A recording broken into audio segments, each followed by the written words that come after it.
नमस्कार मित्रों, आज दर्शकों की मांग पर एक ऐसे अनूठे विषय को उठा रहा हूं, जिसकी चर्चा होती है, लेकिन उसका स्वरूप क्या होगा यह कोई नहीं जानता है।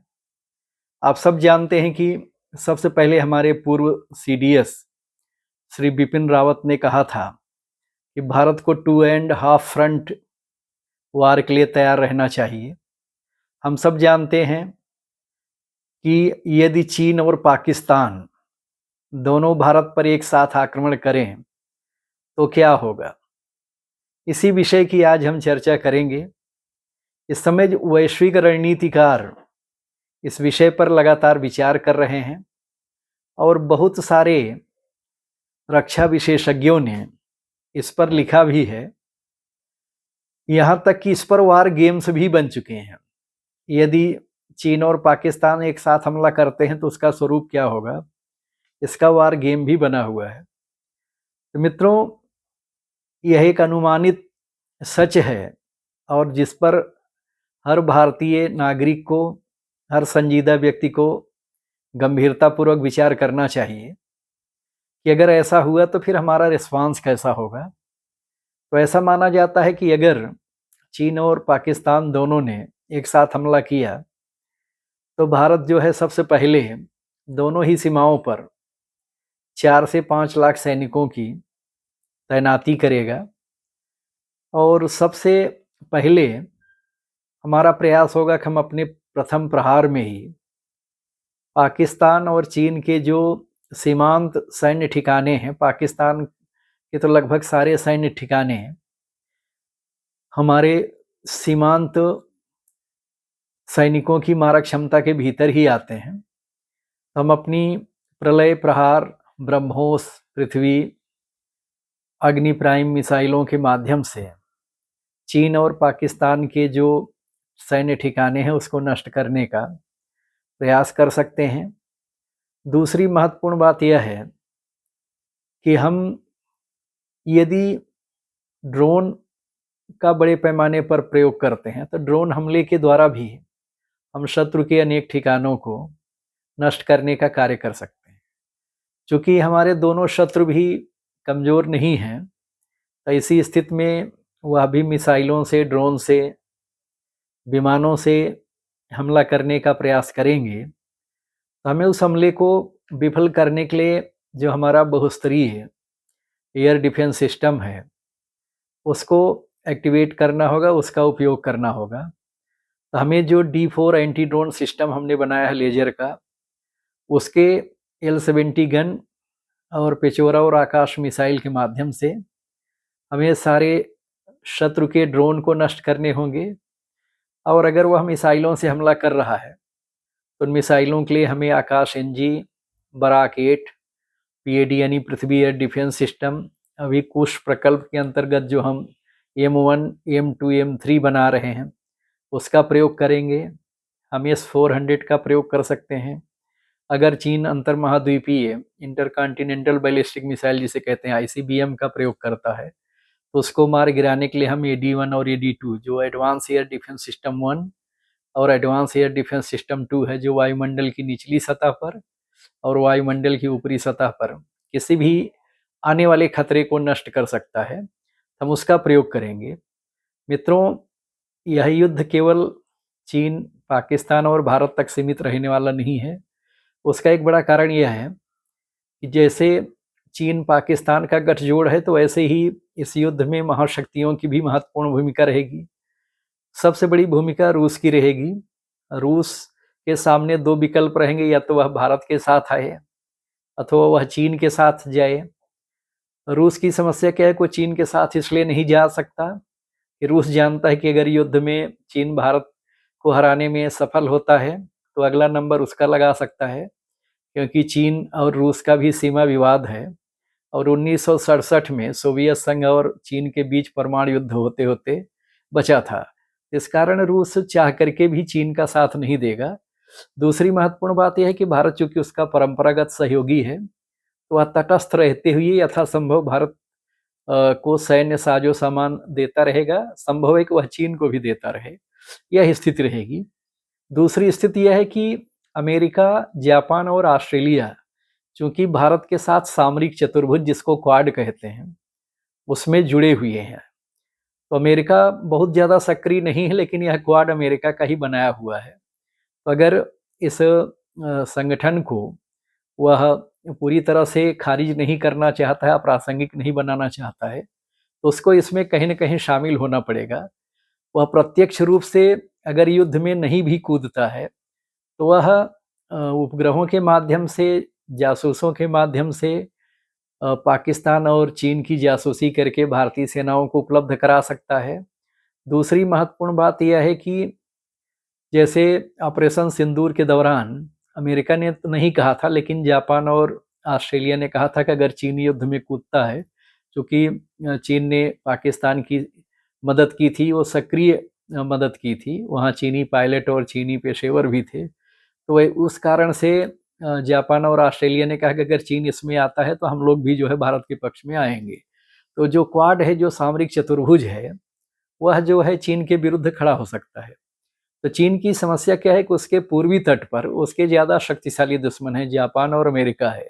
तो जापान और अमेरिका पूर्वी और दक्षिणी तट पर आ सकते हैं, और चीन की शत्रुता जो है उसके लगभग अधिकांश पड़ोसियों से है। ताइवान पर वो कब्जा करना चाहता है, ताइवान है, उधर फिलीपींस है, फिर वियतनाम है, इंडोनेशिया और मलेशिया से भी बहुत अच्छे संबंध नहीं है दक्षिण चीन सागर विवाद को लेकर के।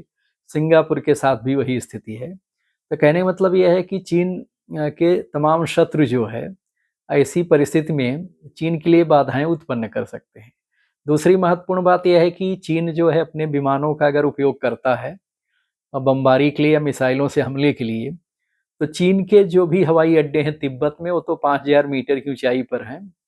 तो वह आधा भार लेकर ही, आधा आयुध लेकर, यानी हाफ वार हेड लेकर ही उड़ान भर सकते हैं। यानी भारत का एक विमान जो समुद्र की सतह के बराबर के हवाई अड्डे से उड़ेगा, वह जितनी मिसाइलें या बम लेकर उड़ेगा, और उसका आधा भार ही चीन के विमान लेकर तिब्बत से उड़ सकते हैं।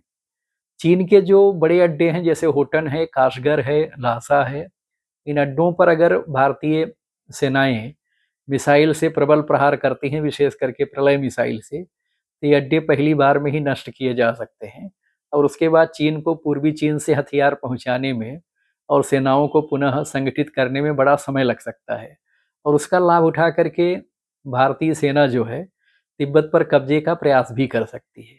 तो भारत अपनी ओर से चीन के विरुद्ध जो है Rafale, Sukhoi 30 MKI, MiG-29, Mirage 2000, Tejas MK-1A, इन सब विमानों को जो है लगा सकता है। और पाकिस्तान के साथ भारत का प्रयास यह होगा कि पहली बमबारी में ही पाकिस्तान के तमाम सैन्य ठिकाने नष्ट हो जाएं, जिससे पाकिस्तान प्रतिक्रिया करने की स्थिति में न रहे। दूसरी महत्वपूर्ण बात यह है कि ऑपरेशन सिंदूर के दौरान भारत ने लगभग पाकिस्तान के अधिकांश एयर बेसिस और उनके सैन्य ठिकानों पर मिसाइल हमला करके यह उनको संदेश दे दिया है कि पाकिस्तान का कोई भी सैन्य ठिकाना हमारी मारक क्षमता से बचा हुआ नहीं है। तो ऐसी स्थिति में पाकिस्तान को हम जल्दी से जल्दी निपटा करके अपना पूरा ध्यान जो है चीन पर केंद्रित करने का प्रयास करेंगे। दूसरी महत्वपूर्ण बात है कि अगर यह युद्ध जो है नौसेना के धरातल पर भी जाता है, तो भारतीय नौसेना का जो पश्चिमी बेड़ा है वह कराची, ग्वादर और मकराना में जो भी नौसैनिक सुविधाएं पाकिस्तान के पास हैं उसको पहले ही हमले में नष्ट कर सकता है, जिससे पाकिस्तान की नौसेना गुजरात के कच्छ या कांडला पर कोई भी हमला करने की स्थिति में न बचे। दूसरी महत्वपूर्ण बात जो इसमें होने वाली है वह यह है कि चीन का जो 72% से लेकर 80% व्यापार है वह मलक्का स्ट्रेट से होकर जाता है। उसका ईंधन या तेल और गैस जो है वह भी उसी रास्ते से होकर जाता है।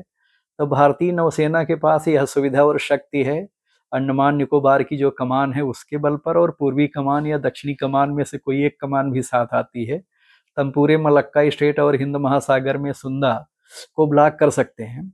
क्योंकि भारत और ऑस्ट्रेलिया का भी परस्पर सैन्य समझौता है, अगर ऑस्ट्रेलिया और जापान खुल करके क्वाड की तरफ से इस युद्ध में भाग लेते हैं, तो जापान के कारण चीन पर जो है पूर्वी चीन को बचाने का, जो जहां उसका शंघाई, बीजिंग जैसा महत्वपूर्ण शहर है, उसकी सारी संपत्ति पूर्वी तट पर है, उसकी जनसंख्या का 90% हिस्सा पूर्वी और दक्षिणी तट पर है।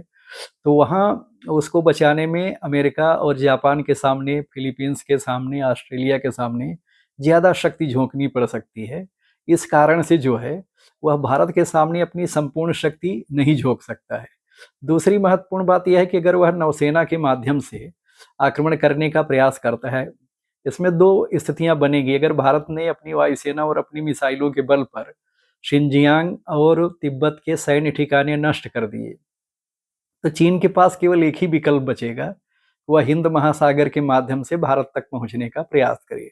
अगर हम मलक्का स्ट्रेट को ब्लॉक कर देंगे और ऑस्ट्रेलिया के साथ जो हमारा सैन्य समझौता है, उस समझौते के अंतर्गत हमारी विमान और हमारी नौसेना के जो युद्धपोत हैं, पनडुब्बियां हैं, वह काकोस आइलैंड, काकोस द्वीप जो ऑस्ट्रेलिया का है, जो सुंदा जलसंधि, सुंदा स्ट्रेट के सामने है, तो चीन की नौसेना जो है सुंदा स्ट्रेट के माध्यम से ही हिंद महासागर में आती है।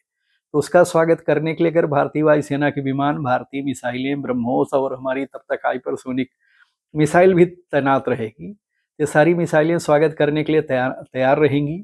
और जैसे ही चीनी नौसेना हिंद महासागर में प्रवेश करती है, तो ऐसे ही हम उसे जल समाधि देने का कार्य कर सकते हैं। तो हम कैरियर किलर अग्नि प्राइम से लेकर के जो हमारी ब्रह्मोस 2 है, या जो हम हाइपरसोनिक मिसाइलें बना रहे हैं, उनका विकास हम कैरियर किलर मिसाइल के रूप में भी कर रहे हैं। अगर एक पूरा का पूरा कैरियर ग्रुप या स्ट्राइक ग्रुप या विमान वाहक पोत समूह चीन हिंद महासागर में भेजने का कार्य करता है, तो हम उसको पूरी तरह से वहीं नष्ट करने और जल समाधि देने का कार्य कर सकते हैं। इसमें 2 स्थितियां आती हैं। अगर चीन इसमें किसी अन्य देश को भी इन्वॉल्व करता है, जैसे 2 फ्रंट वार की बजाय आजकल 3.5 फ्रंट वार की बात चल रही है, हम लोग उसमें तुर्कियों को भी मार रहे हैं और कुछ लोग बांग्लादेश को भी आधा मोर्चा मानते हैं। खैर, बांग्लादेश के लिए तो बीएसएफ ही काफ़ी है, उसके लिए सेना की जरूरत नहीं है। लेकिन तुर्की को भी हम वही हश्र करेंगे जो हमने ऑपरेशन सिंदूर के दौरान किया था, और पाकिस्तान का जो होगा वही हाल तुर्की का भी होने वाला है। इसमें जो युद्ध अगर थोड़ा लंबा खिंचता है, तो हम चीन की सप्लाई चेन को पूरी तरह से बाधित कर देंगे मलक्का स्ट्रेट में। जब उसकी तेल ईंधन आपूर्ति रुक जाएगी, जब उसका व्यापार रुक जाएगा, तो चीन की स्थिति जो है कहीं न कहीं डामाडोल हो जाएगी। और अगर चीनी नौसेना भारतीय नौसेना को या चकमा देकर आगे आ सकती है, तो आप जानते हैं कि दिएगो गार्सिया, जो अमेरिका का 7वां बेड़ा का मुख्यालय है, वहाँ अमेरिका की नौसेना मौजूद है। और अंडमान निकोबार से लेकर दक्षिण निकोबार तक, ग्रेट निकोबार तक, इंदिरा पॉइंट तक भारतीय नौसेना है। हिंद महासागर के हर एंट्री और एग्जिट पॉइंट पर भारतीय नौसेना के युद्धपोत हैं, भारत की पनडुब्बियां रहेंगी। तो ये सब जो है उनका स्वागत करने के लिए रहेंगे। और अगर चीनी नौसेना हिंद महासागर में आगे बढ़कर भारत की ओर बढ़ती है, तो सामने से भारतीय नौसेना और पीछे से अमेरिकी नौसेना एक साथ हमला करके उनके लिए बड़ी ही अप्रिय स्थिति पैदा कर सकते हैं। तो कुल मिलाकर के मैं यही कहना चाहूँगा कि अगर चीन और पाकिस्तान एक साथ हमारे ऊपर हमला करते हैं, तो मानकर चलिए कि उसका स्वरूप काफ़ी विविधतापूर्ण होने वाला है, काफ़ी बड़ा होने वाला है। तो उसमें और भी कई देश जो है ना चाहते हुए भी इन्वॉल्व हो जाएंगे। जैसे मैंने कहा कि अगर रूस खुलकर चीन के साथ जाएगा, तो हमारे साथ अमेरिका, नेटो और दूसरे गैर नेटो सहयोगी देश जो हैं वो खुलकर आएंगे। अगर रूस, जैसे हम रूस यूक्रेन युद्ध में तटस्थ हैं, अगर रूस उसी भांति तटस्थ रहता है, तो फिर चीन के पास उतनी बड़ी क्षमता नहीं रहेगी, वह बहुत लंबे समय तक भारत जैसे पेशेवर सेना के सामने टिक सके। आप सब जानते हैं कि पूरे विश्व में सबसे ज़्यादा पेशेवर और कुशल पर्वतीय ब्रिगेड जो है वो भारतीय सेना है। भारतीय सेना को पहाड़ी युद्ध का सबसे बड़ा जिसे कहें कि अनुभव है, और पहाड़ी इलाके में कैसे कब्जा किया जाता है, पहाड़ी इलाके में शत्रु को कैसे छकाया जाता है, इन सारी रणनीतियों से भारतीय सेनाएं जो हैं बहुत अच्छी तरह से परिचित हैं। और ज़रूरत पड़ने पर अगर भारतीय सेना को लक्ष्य दिया गया, तो ऐसे मौके का फ़ायदा उठा करके वह तिब्बत को आज़ाद भी करवा सकती है। अगर तिब्बत आज़ाद होता है, तो चीन के और भी कई प्रांत आज़ाद होने का कार्य कर सकते हैं। और उसी दौरान भारत पीओके पर कब्जा करके पाकिस्तान के भी कई टुकड़े होने का मार्ग प्रशस्त कर सकता है। बलूचिस्तान, सिंध अलग हो सकते हैं, खैबर पख्तूनवा अलग हो सकते हैं। युद्ध की जो स्थिति बनेगी वह मतलब बहुत आसान भी नहीं रहेगी, एक प्रकार की बहुत चुनौतीपूर्ण रहने वाली है। लेकिन इसके लिए हमें बड़े पैमाने पर मिसाइलों से, बड़े पैमाने पर ड्रोन से हमले करने होंगे। हमारे अपने विमानों को लगातार अपग्रेड करते रहना होगा और इसमें सबसे बड़ी भूमिका जो है वो नौसेना की रहेगी। नौसेना न केवल युद्ध में सक्रिय भूमिका निभाएगी, चीनी युद्धपोतों से लेकर चीनी पनडुब्बियों तक का शिकार करेगी, बल्कि चीन के व्यापारिक मार्ग को यहाँ से लेकर ऑस्ट्रेलिया तक पूरी तरह से बाधित करने का कार्य जो है उसे करना होगा, जिसके कारण उसको उत्तर कोरिया और रूस को छोड़कर और कहीं से कोई सामान न मिल सके। यह परिस्थिति कहीं न कहीं युद्ध में पैदा होगी। तो जब व्यापारिक रूट बंद हो जाएगा तो चीन की अर्थव्यवस्था जो है चरमरा जाएगी, उसके शेयर बाजार जो है पूरी तरह से गिर जाएंगे। और अगर चीन इस युद्ध में उसका जो क्या कहते हैं जिबूती स्थित नौसैनिक अड्डा है वहाँ से युद्धपोत और वहाँ से भारत पर हमला करने का प्रयास करता है, तो आप जानते हैं कि मैंने कहा कि हिंद महासागर के हर एंट्री और एग्जिट पोर्ट पर भारतीय नौसेना तैनात है। तो अदन की खाड़ी में जो भारतीय नौसेना के युद्धपोत तैनात हैं वो स्वयं इतने समर्थ हैं, ब्रह्मोस मिसाइलों से लैस हैं कि वह जिबूती सैन्य अड्डे को पूरी तरह से उड़ा सकते हैं। दूसरी महत्वपूर्ण बात है कि अगर उसमें सफलता नहीं मिली तो भारत अपनी अग्नि मिसाइलों के जरिए उस अड्डे को नष्ट कर सकता है। फिर भारत को अगर जरूरत पड़ी तो अपने विमानों के माध्यम से, राफेल के माध्यम से, सुखोई 30 MKI के माध्यम से, तेजस MK1A के माध्यम से उस अड्डे को नष्ट कर सकता है। तो भारत के पास यह सुविधा है कि चीन के जो भी अड्डे इस तरफ हैं उनको नष्ट करने के लिए बहुत ज़्यादा समय लगने वाला नहीं है। तो मैं केवल यही कहना चाहता हूँ कि अगर यह युद्ध इस ढंग से होता है कि चीन और पाकिस्तान दोनों एक साथ भारत पर हमला करते हैं, तो इस युद्ध का जो स्वरूप है वह विश्वव्यापी होगा, वह पूरे एशिया को, पूरे विश्व को चपेट में लेगा और यह प्रकारांतर से एक प्रकार का विश्व युद्ध ही होगा। अगर इसमें जापान आता है तो उसके साथ फिर दक्षिण कोरिया भी आएगा, दक्षिण कोरिया आता है तो फिलीपींस और ताइवान भी आएंगे, अगर इसमें हमारे पक्ष में ऑस्ट्रेलिया आता है तो फिर वियतनाम भी आएगा, इंडोनेशिया भी आ सकता है, सिंगापुर भी आएगा। अमेरिका के दबाव में जो खाड़ी देश हैं उनको तटस्थ रहना पड़ेगा, क्योंकि रूस और अमेरिका दोनों का दबाव रहेगा कि वो किसी एक पक्ष में न जाए।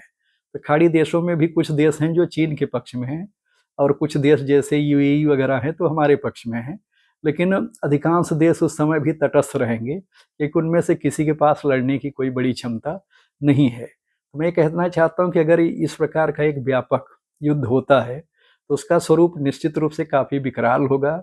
उसमें तीनों पक्षों की अच्छी खासी जनहानि, धनहानि और क्या कहते हैं अस्त्रों शस्त्रों की भी हानि हो सकती है। लेकिन चूंकि भारतीय सेनाओं को आधुनिक युद्ध लड़ने का अनुभव है, वह पेशेवर सेना है, उसमें जो अपना सर्वोच्च बलिदान देने का जज्बा है, जो शत्रु के शिकार का पेशेवर तरीका है, वह चीन की सेना के पास नहीं है। चीन की सेना जो है एक पार्टी की सेना है, वह कुछ वर्षों के लिए सैनिक के रूप में आते हैं और बाद में जाकर अपना काम धंधा करते हैं। तो वहाँ सबके लिए जो सैन्य सेवा अनिवार्य है उसके कारण उनको पेशेवर सैनिक नहीं मिलते। जबकि भारत में आप जानते हैं कि 10 लाख नौजवान आते हैं तो उसमें से 1 लाख नौजवान चुने जाते हैं, 9 लाख या 10 लाख उसमें से नहीं चुने जाते। यानी इस ढंग से हमारे यहाँ जो सैनिकों के चयन का स्तर है वह बहुत ही ऊंचा और उच्च कोटि का है।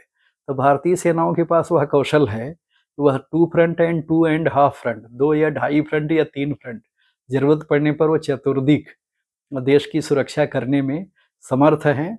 और अगर चीन इस समय, इस दौरान बड़े पैमाने पर जो अंतर महाद्वीपीय मिसाइलें हैं उनका प्रयोग करता है भारत के आंतरिक सैन्य ठिकानों को नष्ट करने के लिए, तो हम अपना S-400 और जो कुछ प्रकल्प बना रहे हैं और जो हमारी AD-1 और AD-2 एयर डिफेंस सिस्टम है उसके माध्यम से हम तमाम मिसाइलों को नष्ट कर सकते हैं वायुमंडल की निचली और ऊपरी सतह पर। तो ऐसी स्थिति में चीन के लिए इतना आसान नहीं होगा कि भारत का जो सुदर्शन चक्र तैयार हो रहा है उसको वह वेध सके। मान लीजिए कि अगर चीन ने बड़े पैमाने पर स्वार्म ड्रोन अटैक किया या बड़े पैमाने पर सैकड़ों मिसाइलें एक साथ छोड़ी, तो उसके लिए हम अपना लेजर का जो हमारा एंटी ड्रोन सिस्टम है उसका हम प्रयोग कर सकते हैं। साथ ही अगर बड़े पैमाने पर मिसाइलें आ रही हैं तो उनको हम एक साथ नैनो सेकेंड में नष्ट करने के लिए काली 5000 जैसे डायरेक्ट एनर्जी वीपन का भी प्रयोग कर सकते हैं।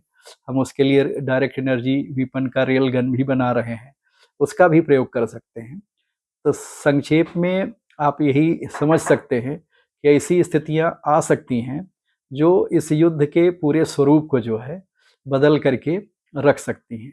दूसरी महत्वपूर्ण बात है कि अगर चीन हमारे आंतरिक सैन्य ठिकानों पर हमला करेगा तो फिर भारत भी जो है अपने अंतर महाद्वीपीय प्रक्षेपास्त्र के माध्यम से जो है वह कहीं न कहीं चीन के भी बड़े शहरों को, चाहे शंघाई हो, बीजिंग हो, आंतरिक सैन्य ठिकाने हो, हांगकांग हो, इन सब पर जो है हमला करेगा।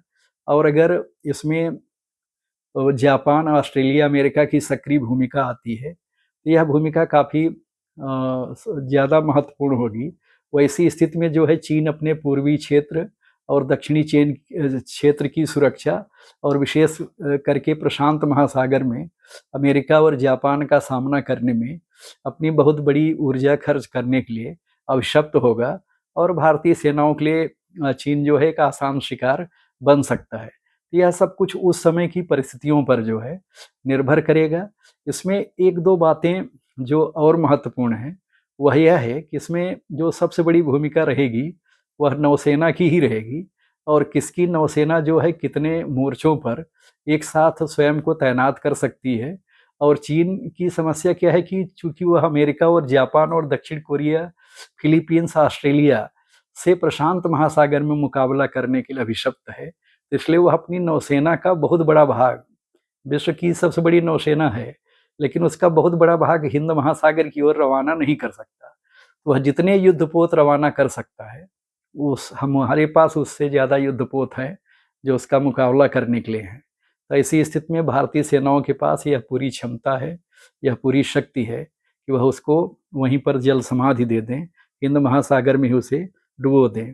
इसमें जो सबसे महत्वपूर्ण बात होने वाली है वह यही है कि इस युद्ध में अगर अमेरिका को डायरेक्ट इन्वॉल्व होना पड़ा तो चीन और अमेरिका के बीच जो युद्ध होगा, चीन उसमें जापान, दक्षिण कोरिया, ताइवान, फिलीपींस और गुआम पर हमला करने का प्रयास कर सकता है। और अगर गुआम पर हमला करने का प्रयास चीन करता है तो अमेरिका के पास जो कि विश्व की सबसे शक्तिशाली वायुसेना है, उसके पास B-2, B-52 जैसे बॉम्बर हैं, F-35 जैसे आधुनिकतम वायुसैनिक विमान हैं, इनके माध्यम से इनकी संख्या भी कुल मिलाकर के लगभग 3000 है। इतनी बड़ी वायुसेना के सामने चीन की वायुसेना जो है ज़्यादा देर टिक नहीं पाएगी। यहाँ तक कि जापान के पास भी 105 F-35 विमान हैं। तो जापान और अमेरिका की संयुक्त वायुसेना जो है वह चीनी वायुसेना को जमींदोज करने के लिए पर्याप्त होगी। और अमेरिकी एयरक्राफ्ट कैरियर समूह जो हैं, स्ट्राइक ग्रुप जो हैं, वो प्रशांत महासागर से और जापान जो है अपने तटीय क्षेत्रों से चीनी नौसेना के लिए पूर्वी तट पर और दक्षिणी प्रशांत महासागर और दक्षिण चीन सागर में एक बहुत बड़ी जो है दीवार खड़ी कर सकते हैं, तो उसके लिए बहुत बड़ी रुकावट पैदा कर सकते हैं। ऐसी स्थिति में चीन के सामने जो है एक प्रकार से अगर वो हमारे सामने 2 मोर्चा खोलने का प्रयास करते हैं तो उनके सामने अनगिनत मोर्चे खुल जाएंगे। मतलब चीन का संपूर्ण क्षेत्र ही जो है असुरक्षित हो जाएगा। और अगर ऐसे अवसर पर भारत से जो हमारा सांस्कृतिक संबंध मंगोलिया से है, मंगोलिया ने भी अगर उत्तरी दिशा से चीन पर दबाव बनाया या आक्रमण किया तो चीन के लिए बिखर जाने के अलावा और कोई मार्ग बचेगा नहीं। इसलिए यह देखने में भले ही, सुनने में भले ही डरावना लगता है, अगर चीन और पाकिस्तान दोनों एक साथ हमला करेंगे तो क्या होगा, लेकिन हम दोनों की शक्ति से परिचित हैं। भारतीय सेनाएं दोनों के सामने कैसे मुकाबला करना है, टू फ्रंट वार में कैसे जूझना है, इन सब का भारतीय सेनाएं बाकायदा युद्धाभ्यास करके भी बैठी हैं। अब अपने सारे विमानों को एक साथ लद्दाख से लेकर के दक्षिण निकोबार तक और जिसे कहेंगे जैसलमेर से लेकर के पोखरण से लेकर के अरुणाचल तक उड़ा करके देख चुके हैं। हम किस ढंग से सेनाओं का मूवमेंट कर सकते हैं, हम किस ढंग से वायुसेना की गतिविधियों को इधर से उधर कर सकते हैं, हम किस ढंग से अपनी मिसाइलों को तेजी से तैनात कर सकते हैं। क्योंकि भारत की भौगोलिक स्थिति ऐसी है कि वह भौगोलिक, चूँकि हम एक प्राकृतिक राष्ट्र हैं, एक नैसर्गिक राष्ट्र हैं। हिमालय जो है उत्तर की ओर से हमारी सुरक्षा करता है, समुद्र जो है दक्षिण और पश्चिम और पूर्व की ओर से हमारी सुरक्षा करता है, जो हमारे पश्चिमी घाट और पूर्वी घाट हैं, समुद्र से भी सुरक्षा प्रदान करने का कार्य करते हैं। तो भारत की जो भौगोलिक स्थिति है वह उसके पक्ष में जाती है। जबकि चीन की समस्या यह है कि उसके 4-5 जो बड़े अड्डे हैं, वो चाहे होटन हो, चाहे काशगर हो, चाहे तिब्बत स्थित 2-3 हवाई अड्डे हों, यदि वह अड्डे एक बार नष्ट हो गए तो उसके बाद चीन के पास प्रतिक्रिया करने के लिए बहुत लंबा समय लगने वाला है। क्योंकि चीन को अपने पूर्वी तट से जो सेना भेजनी है, जो वायुसेना भेजनी है, अगर उसका पूरा ढांचा हमने नष्ट कर दिया तो कहीं न कहीं जो है उसका क्या कहते हैं, उसकी सेनाओं, उसकी मिसाइलों, उसके हथियारों का सीमा तक आना आसान नहीं रहेगा। दूसरी महत्वपूर्ण बात यह है कि जब चीन की सेना तिब्बत को पार करके भारतीय सीमा की ओर आती है, तो चीन के सैनिकों को हर जगह काला झंडा दिखाया जाता है। तो चीन के सैनिक भारतीय सीमा पर पहुंचते-पहुंचते लगभग 2000 किलोमीटर तिब्बत की सीमा पार करके आते हैं। तो तिब्बत में 2000 किलोमीटर तक उनको काले झंडे देखने पड़ते हैं। तो इस कारण से भारतीय सीमा पर पहुंचते-पहुंचते उनका उत्साह जो है समाप्त हो चुका होता है। जबकि भारतीय सेना सीमा पर जाती है तो उसके साथ सीमा के अंत तक जो है हर जगह जय हिंद वंदे मातरम कहने वाले लोग होते हैं। भारतीय जवानों का हौसला बढ़ाने वाले लोग होते हैं, उन्हें उत्साहित करने वाले लोग होते हैं। तो इस कारण से जो है भारतीय सेनाएं कहीं न कहीं इस स्थिति में बहुत ज़्यादा मजबूत होंगी, सुदृढ़ स्थिति में होंगी। दूसरी महत्वपूर्ण बात यह है कि भारतीय सेनाओं को कैसे किसी देश को आज़ाद कराना है, कैसे किसी ठिकाने पर कब्जा करना है, इसका बहुत ही व्यावहारिक अनुभव है। हमने कई देशों पर इस ढंग का प्रयोग करके देखा है। हमने बांग्लादेश को आज़ाद कराया है जो पूर्वी पाकिस्तान था। हमने सिक्किम को इसी ढंग से अपने अंतर्गत लिया है। तो हमें इस प्रकार का अनुभव है। हमने सियाचिन पर कब्जा किया तो उसका भी हमारे पास अनुभव है। तो भारतीय सेनाएं अगर उनको आदेश दे दिया गया युद्ध के समय कि आप तिब्बत पर कब्जा करके उसे स्वतंत्र करवा दीजिए, तो अगर तिब्बत आज़ाद हो गया तो फिर चीन का वही हाल होगा जो सोवियत संघ का हुआ था। क्योंकि चीन ने अधिकांश प्रांतों पर जबरन कब्जा किया हुआ है। मूल चीन जो हान चीनियों का है, वह दक्षिण चीन और पूर्वी चीन है, वह बहुत छोटा इलाका है। इनर मंगोलिया जिसको कहते हैं, आंतरिक मंगोलिया, वह मंगोलिया से छीना हुआ है। शिनजियांग पूरा जो है कजाकिस्तान और दूसरे प्रांतों से छीना हुआ है, जो सोवियत संघ का क्षेत्र रहा है। तिब्बत जो है, जो त्रिविष्टप था, भारत स्वतंत्र होता था, भारत का एक प्रकार से उपराज्य की तरह होता था। भारतीय जनपदों में से एक महाजनपद होता था। वह जो है उसके द्वारा जबरन कब्जाया गया है। हांगकांग पर उसने ब्रिटेन से लीज के आधार पर लेकर के कब्जा किया हुआ है। तो वह दक्षिण चीन सागर में एक प्रकार से कृत्रिम द्वीप बना करके वहाँ पर कब्जा करके बैठा है। तो चीन चूँकि अपने आंतरिक स्वरूप में, आंतरिक नीति उसकी जो है दमनकारी है, नागरिकों का दमन करो, और बाह्य नीति जो है विस्तारवादी है। तो ऐसी स्थिति में चीन जो है वह युद्ध थोपने का कार्य कर सकता है। इसी कारण से भारतीय सेनाएं और भारत के रणनीतिकार और विश्व के रणनीतिकार इस विषय पर बहुत गंभीरतापूर्वक विचार कर रहे हैं। मित्रों, यह तो एक अनुमानित स्थिति बनती है। इसमें मान लीजिए कि युद्ध और बढ़ा, इसका एक स्वरूप, चूँकि चीन के पास भी परमाणु बम है, भारत के पास भी परमाणु बम है, पाकिस्तान के पास भी परमाणु बम है। पाकिस्तान हमेशा खुलेआम परमाणु धमकी देता है। इसमें एक चीज़ यह भी हो सकती है कि अगर चीन और पाकिस्तान दोनों परमाणु हमला करते हैं, इसकी भी एक संभावना व्यक्त की गई है। तो भारत की जो प्रतिक्रिया होगी, आप जानते हैं कि भारत ने पहले परमाणु हमला न करने की नीति अपना रखी है। खैर चीन की भी वही नीति है, लेकिन चीन पाकिस्तान को उकसा करके परमाणु हमला करने के लिए प्रेरित कर सकता है। अगर पाकिस्तान परमाणु हमला करता है तो उसके बाद ये मानकर चलिए कि पाकिस्तान तुरंत कुछ मिनट के अंतर्गत जो है इतिहास बन जाएगा, वह विश्व के भूगोल से गायब हो जाएगा। क्योंकि भारत की जो प्रतिक्रिया होगी वो बहुत भयंकर होगी। दूसरी महत्वपूर्ण बात है कि अगर चीन भी वैसा करता है तो इसमें दूसरे देश भी इन्वॉल्व हो सकते हैं। चीन अगर भारत पर करने का प्रयास करेगा तो भारत उसके मेजर शहर जो है, चाहे शंघाई हो चाहे बीजिंग हो, उसके मेजर ठिकाने जो है उसको नष्ट कर सकता है।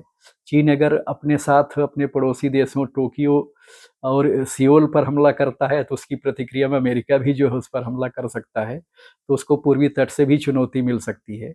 अगर परमाणु युद्ध होता है इन तीन देशों के बीच में, तो ऐसा माना जा रहा है कि कम से कम 30 करोड़ लोग जो है मारे जाएंगे। इसमें पाकिस्तान पूरा इतिहास बन जाएगा। पश्चिमी चीन और पूर्वी तट जो चीन का है दोनों नष्ट हो जाएंगे। टोक्यो और सियोल को भी काफ़ी नुकसान उठाना पड़ सकता है। भारत का एयर डिफेंस सिस्टम परमाणु हमले से तो बचा लेगा, लेकिन नई दिल्ली को भी कुछ नुकसान उठाना पड़ सकता है। इससे भारतीय अर्थव्यवस्था जो है 10 साल पीछे जा सकती है, और चीन का जो महाशक्ति बनने का सपना है, इस युद्ध का जो परिणाम होगा यही होगा कि चीन फिर दोबारा महाशक्ति जो है नहीं बन पाएगा। इसमें एक और बात आएगी कि जब युद्ध शुरू होगा तो पूरे विश्व के शेयर बाजार जो है धड़ाम से गिर जाएंगे, सोने का भाव जो है आसमान छूने लगेगा, पूरे विश्व में एक प्रकार की अराजकता और अफरा तफरी मच जाएगी, क्योंकि विश्व की आपूर्ति श्रृंखला में भारत और चीन की बहुत बड़ी भूमिका है।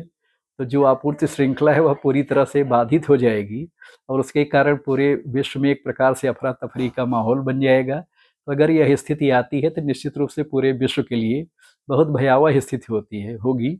इससे बचने का यही तरीका है कि भारत जिस प्रकार से सारी महाशक्तियों के बीच में संतुलन साध कर चल रहा है, हम अमेरिका से भी अच्छा रिश्ता रख रहे हैं, रूस से भी रख रहे हैं, नेटो से भी रख रहे हैं, जापान से भी रख रहे हैं, चीन से भी रख रहे हैं। तो अगर इस प्रकार से आपसी सहयोग से, शांतिपूर्ण सह अस्तित्व से अगर ये सारे देश चलते रहे तब तो सबका विकास होगा, चीन भी महाशक्ति बनेगा, भारत भी महाशक्ति बनेगा। लेकिन अगर चीन और पाकिस्तान मिल करके इस प्रकार का कोई दुस्साहस और षड्यंत्र करते हैं तो यह मानकर चलिए कि भारत ने कई युद्ध लड़े हैं, भारत ने बहुत इतिहास में जख्म झेले हैं, भारत के पास सबसे बड़ा अनुभव है, लेकिन इसके बाद जो चीन और पाकिस्तान को अनुभव मिलेगा वह अनुभव उन्हें सहस्राब्दियों तक याद रहेगा, हजारों साल तक याद रहेगा। इसलिए हमें इसको लेकर के उतना ज़्यादा चिंतित होने की ज़रूरत नहीं है। हमें केवल अपने हथियारों को लगातार अद्यतन बनाते रहना है, नई तकनीक के साथ, नैनो तकनीक के साथ लगातार अपने को जोड़ कर रखना है। आने वाली ड्रोन तकनीक, हाइपरसोनिक मिसाइल, आने वाली नेक्स्ट जनरेशन मिसाइलों के साथ, आने वाले जितने भी next generation AI driven drone हैं, उनके निर्माण में तेज़ी लानी है। हमें अंतरिक्ष के क्षेत्र में प्रतिस्पर्धा में अपने को सबसे आगे रखना है। यानी जो भी क्षेत्र, चाहे क्वांटम तकनीक का हो, चाहे आने वाली किसी अन्य तकनीक का हो, नैनो तकनीक का हो, इन तमाम क्षेत्रों में भारत अगर अपने आप को शक्तिशाली बनाता है, अपने आप को प्रतिस्पर्धात्मक बनाता है, तो उसे चीन जैसे सामान्य खिलाड़ी और पाकिस्तान जैसे आतंकवाद का प्रायोजन करने वाले, आतंकवाद के बलबूते जिसकी फसल लहलहा रही हो, ऐसे देश के लिए बहुत ज़्यादा जो है चिंतित होने की ज़रूरत नहीं है। हम दोनों ही, चाहे नागनाथ हों चाहे सांपनाथ हों, दोनों को एक साथ कुचलने में सक्षम हैं, और भारतीय सेनाएं सही समय पर इन दोनों को उनकी जगह बता सकती हैं। कुल मिलाकर के मित्रों, यह एक वास्तविकता भी है कि निकट भविष्य में एक संभावना भी है कि चीन और पाकिस्तान दोनों मिलकर एक साथ हमला करेंगे, हम उनको पूरी तरह से बराबर कर सकते हैं। और अगर ऐसा नहीं होता है तो जिस ढंग से अभी विश्व व्यवस्था चल रही है ऐसे ही चलते रहेंगे, और हम 25 साल में 2050 तक विश्व की सबसे बड़ी सैन्य शक्तियों में से एक हो जाएंगे। तब चीन और पाकिस्तान दोनों मिल करके भी हम पर हमला करने का दुस्साहस नहीं कर पाएंगे। इसलिए इस स्थिति के अनुकूल हमें अपने को लगातार सतर्क रखना है, सजग रखना है, तैयार रखना है। मित्रों, यह एपिसोड आपको कैसा लगा? इसे आप अवश्य देखें, आप इसे पसंद करें, इसे शेयर करें। आपके मन में कोई और प्रश्न है, सवाल है तो उसे अवश्य पूछें, अपनी टिप्पणियों से हमें अवगत कराएं। हमने एक अनुमानित जो है आंकड़ा, एक अनुमानित जो इस युद्ध का स्वरूप होगा वह आपके सामने प्रस्तुत किया है। मेरा ये कोई दावा नहीं है कि युद्ध ऐसे ही होगा, लेकिन इसके क्रियान्वयन में 19-20 का ही फर्क हो सकता है, बहुत ज़्यादा अंतर आने वाला नहीं है। तो इस पर आपकी प्रतिक्रिया का इंतजार रहेगा। धन्यवाद। जय हिंद, जय हिंदी, जय हिंद की सेना।